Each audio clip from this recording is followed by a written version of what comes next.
UP के प्रयागराज में शनिवार को अतीक और उसके भाई अशरफ की हत्या के बाद से सिर्फ यूपी ही नहीं बल्कि पूरे देश में डर का माहौल है। इस बीच अतीक अहमद के जनाजे में उसकी फरार पत्नी शाइस्ता परवीन के पहुंचने की खबर सामने आई है। हालांकि पुलिस ने अभी इस बात की पुष्टि नहीं की है। अतीक के दोनों नाबालिग बेटे एहजाम और अबान भी जनाजे में पहुंचे हैं। साथ ही अशरफ की दोनों बेटियां भी जनाजे में कब्रिस्तान पहुंची। बताया जा रहा है कि अतीक और अशरफ को सोमवार को प्रयागराज के कसारी मसारी कब्रिस्तान में दफना दिया गया। इस दौरान केवल अतीक के करीबी परिजनों को ही जनाजे में शामिल होने की इजाज़त मिली थी। आपको बता दें कि जुर्म के खेल की खलनायिका अतीक अहमद की पत्नी शाइस्ता परवीन पर अब 50,000 रुपये का इनाम है। वो पुलिस को लगातार चकमा दे रही है। पूरी यूपी और एसटीएफ पुलिस लगातार शाइस्ता के पीछे लगी है, लेकिन अब तक पुलिस को सिर्फ नाकामयाबी ही हाथ लगी है। नमस्कार, आप देख रहे हैं जेजेएन न्यूज़ और मैं हूं आपके साथ मोहित। अतीक की अपराधों की दास्तां अब खत्म हो चुकी है। 50 साल के बाद जिस अपराध के किले को उसने बनाया था वो अब ध्वस्त हो चुका है। जब अतीक जेल में था तो उसकी जगह बीवी शाइस्ता परवीन अपने पति के जुर्म की दुनिया को संभालने लगी थी, जिस वजह से शाइस्ता परवीन भी लेडी डॉन कही जाने लगी थी।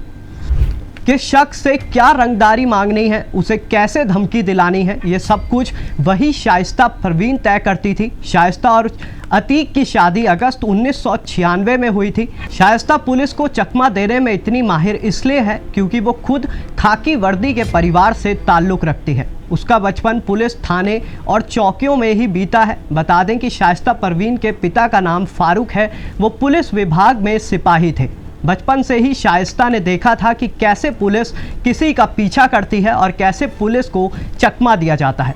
शाइस्ता को सब कुछ बचपन में ही देखने को मिल चुका था, जिसका पूरा फायदा शाइस्ता अब उठा रही है और लगातार पुलिस को चकमा देने में कामयाब रही है। अतीक अहमद के जुर्म के साम्राज्य में एक और मोहरा है गुड्डू मुस्लिम। प्रयागराज में जब अतीक और अशरफ पर फायर झोंके गए थे, उस वक्त वो मीडिया कैमरों के सामने बाइट दे रहे थे। इसी दौरान किसी रिपोर्टर ने बमबाज गुड्डू मुस्लिम के बारे में कोई सवाल पूछा था। अशरफ ने जैसे ही जवाब देना शुरू किया, अचानक 3 लोगों ने ताबड़तोड़ गोलियां बरसानी शुरू कर दी। अशरफ बस चंद शब्द ही बोल पाया था कि शूटरों ने उसे मौत की नींद सुला दिया।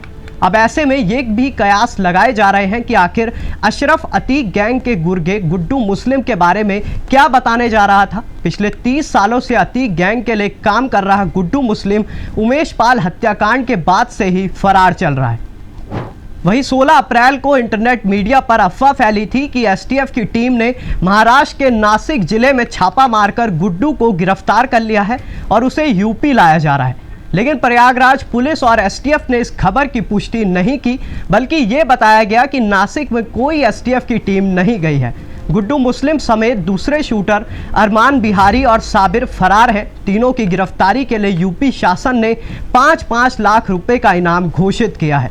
सोमवार को भी सोशल मीडिया पर गुड्डू मुस्लिम की लोकेशन कर्नाटक में मिलने की खबर सामने आ रही थी, लेकिन पुलिस अधिकारियों ने इसकी पुष्टि नहीं की है। उमेश पाल हत्याकांड में शामिल 4 शूटरों को पुलिस ने एनकाउंटर में मार गिराया है, जिसमें माफिया अतीक अहमद का बेटा असद भी शामिल है। 24 फरवरी के बाद से ही गुड्डू मुस्लिम, अरमान बिहारी और साबिर फरार हैं। सेफ हाउस में छुपे होने के चलते अब तक पुलिस उनका पता नहीं लगा पाई है।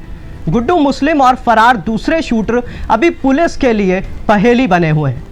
वहीं प्रयागराज में अतीक और अहमद की हत्या में शामिल तीनों आरोपियों की गिरफ्तारी के बाद उन्हें कोर्ट में पेश किया गया, जिसके बाद उन्हें जेल भेज दिया गया। इन आरोपियों में सूरज भाटी गैंग का कुख्यात शूटर सनी भी शामिल है। लूट के मामले में हमीरपुर जेल में रहने के दौरान उसकी मुलाकात सुंदर भाटी से हुई थी, जिसके बाद वो उसका शागिर्द बन गया और तभी से सरगना के इशारे पर वो अपराध की वारदातों को अंजाम दे रहा है। अब ऐसे में आप भी सोच रहे होंगे कि आखिर ये सूरज भाटी कौन है, तो हम आपको बता दें कि सूरज भाटी फिलहाल जेल में बंद है। जानकारी के मुताबिक उस पर हत्या की कोशिश, मारपीट, रंगदारी समेत 60 से ज़्यादा मुकदमे दर्ज है। वो आजीवन कारावास की सजा भुगत रहा है। उसे यह सजा बीते साल हरेंद्र प्रधान की हत्या का दोषी करार दिए जाने के बाद सुनाई गई थी। इन सब में जो एक गौर करने वाली बात यह है कि आखिर पुलिस को सुंदर भाटी में इतनी दिलचस्पी क्यों है। इसके पीछे एक वजह यह भी हो सकती है कि शायद सुंदर भाटी ने ही जेल से अतीक और अशरफ की हत्या का यह खेल रचा हो, क्योंकि ये दोनों माफिया पिछले कई सालों से एक ही क्षेत्र में अपराध को अंजाम दे रहे हैं। ऐसे में हो सकता है कि सुंदर भाटी ने यूपी में अपना दबदबा कायम रखने के लिए हत्या करवाई हो। फिलहाल पुलिस इन सभी सवालों के घेरे में फंसी हुई है और हर दिन के साथ जुर्म की ये पहेली उलझती जा रही है।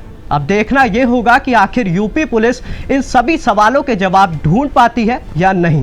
फिलहाल अभी के लिए हमारी इस खास पेशकश में सिर्फ इतना ही। हमारी ओर से दी गई जानकारी आपको कैसी लगी हमें कमेंट कर ज़रूर बताएं और देखते रहिए JJN न्यूज़। नमस्कार।